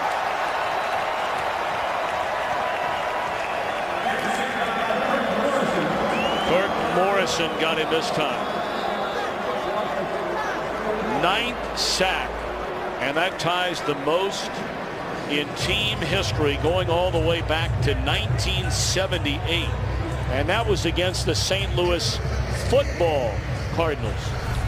You know, this Chris Chester, you're going to see the right guard, number 66. He just doesn't pass it off. You're going to see that they run a game up front, and then he doesn't help come off, and they don't squeeze it, and they're unable to protect it. Some of that's understandable because you've got guys working alongside different players. Ryan Cook, of course, at center, making his second NFL start, all of those things. But you can't put all of that on the fact that these are guys that haven't played alongside each other, because one-on-one they've been beaten enough times here in this game as well.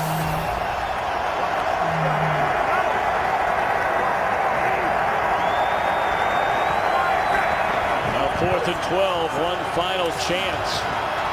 And Beck looking to the back of the end zone, a jump ball, and it's incomplete.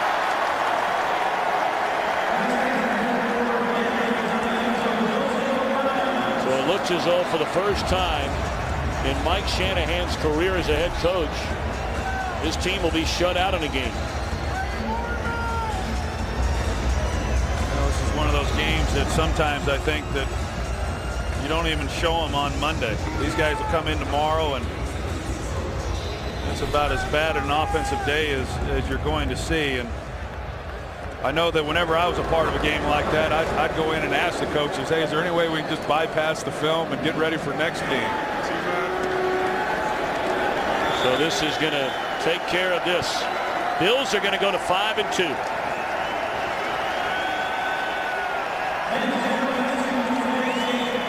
Certainly a nice win. You know, you consider what they have ahead of them. They've got the New York Jets twice in the next 4 games that they play, and it's a nice start for them. They needed a win like this here in Toronto against a team that had been struggling, and a dominant performance by Chan Gailey and that squad. So congratulations to the Bills. You certainly have to feel for Shanahan and the Redskins with all the injuries. 23-0. Our final.